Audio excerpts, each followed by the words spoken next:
Bharuch railway station નજીક ચાલુ ટ્રેનમાં મુસાફરનો મોબાઈલ ઝૂંટવવાનો પ્રયાસ કરવાના ગંભીર કેસમાં સુરત રેલવે એલસીબીની ટીમે સફળતા મેળવી છે. ગત 4 ઓગસ્ટે જયપુર બાંદ્રા ટ્રેનના દરવાજે બેસેલા અશોક ગુર્જરનો મોબાઈલ ઝૂંટવતા તેઓ નીચે પડી ગયા હતા અને તેમનું મૃત્યુ નીપજ્યું હતું. આ મામલે ભરૂચ રેલવે પોલીસે ગુનો નોંધી સીસીટીવી ફૂટેજ અને હ્યુમન ઇન્ટેલિજન્સના આધારે તપાસ હાથ ધરી હતી. પોલીસે મુખ્ય આરોપી ઈશ્વર, જે અગાઉ 11 ગુનામાં સંડોવાયેલ છે, અને સહ આરોપી રાકેશ વસાવાની ધરપકડ કરી લીધી છે. પ્રાથમિક પૂછપરછમાં આરોપીઓએ અન્ય 6 મોબાઈલ ચોરીની પણ કબૂલાત કરી છે અને પોલીસે વધુ તપાસ શરૂ કરી છે. ગઈ તારીખ 4 ઓગસ્ટના રોજ ભરૂચ રેલવે પોલીસ સ્ટેશનની હદ વિસ્તારમાં આવતો પાનોલી રેલવે સ્ટેશન, ત્યાંથી જયપુર બાંદ્રા ટ્રેન પસાર થઈ રહી હતી. તે ટ્રેનમાં દરવાજા પર બેસીને એક ઈસમ મુસાફરી કરી રહ્યા હતા, જેનું નામ અશોક ગુર્જર હતું. તે દરવાજામાં બેસીને મોબાઈલ વાપરતા હતા અને પ્લેટફોર્મ ઉપર એક ઈસમ એના હાથ ઉપર હાથ મારીને મોબાઈલ પાડવાનો પ્રયત્ન કરે છે અને મોબાઈલ પાડી દે છે. જે અરસામાં જે અશોક ગુર્જર છે એ ટ્રેનમાંથી દરવાજામાં બેસેલા હતા, તે ત્યાંથી ટ્રેનમાંથી પડી જાય છે પ્લેટફોર્મ ઉપર અને ટ્રેનની નીચે આવીને કપાઈ જવાથી એનું મૃત્યુ થાય છે. જે બાબતની જાણ ભરૂચ રેલવે પોલીસને તેમજ અમને બધાને થતાં આ કામે ફરિયાદીના જે મરણ જનાર છે એના સંબંધીઓની શોધખોળ કરી, એમનો સંપર્ક કરી એમની ફરિયાદ લઈને ભરૂચ રેલવે પોલીસ સ્ટેશનમાં અજાણ્યા આરોપીઓ વિરુદ્ધ બીએનએસની કલમ 105 મુજબ ગુનો નોંધવામાં આવેલ. સદર ગુનો જે છે એ 10 વર્ષથી આજીવન કેદ સુધીની સજાની જોગવાઈવાળી કલમો એમના લગાવવામાં આવી છે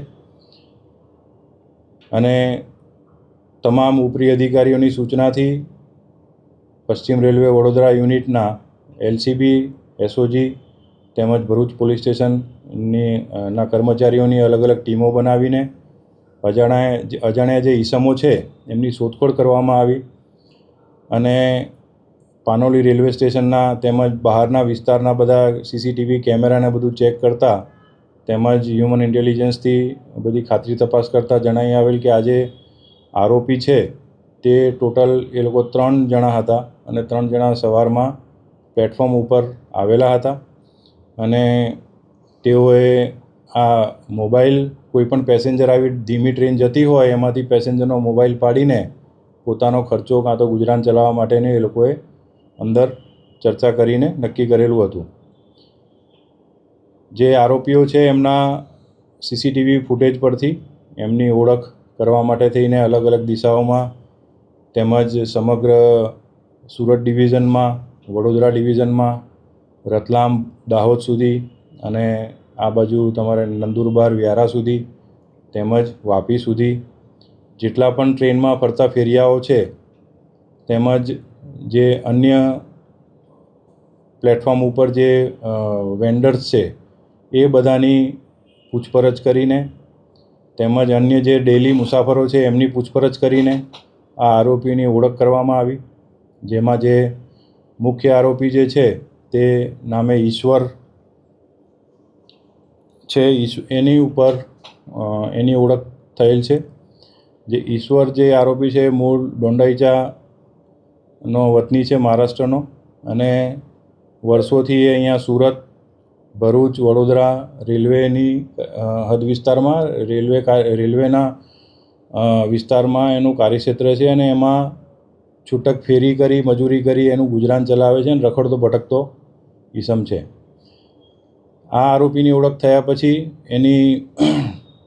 એનું ગુનાહિત ભૂતકાળ બાબતે તપાસ કરવામાં આવી છે, જેમાં એની ઉપર 11 જેટલા ગુના ભૂતકાળમાં નોંધાયેલા છે. ભૂતકાળમાં એ સુરત શહેર પોલીસ સ્ટેશન, સુરત શહેરમાં પણ એના ઉપર પાસા પણ કરવામાં આવેલી હતી. નંદુરબારમાં એક ગુનામાં, મોબાઈલ ચોરીના ગુનામાં તે હાલમાં વોન્ટેડ પણ છે અને એલસીબી અને એસઓજીની ટીમે એને ગણતરીના દિવસોમાં, એ ગુના બન્યા પછી 3-4 દિવસમાં જ અમે એને શોધી કાઢી પકડી લીધેલ છે.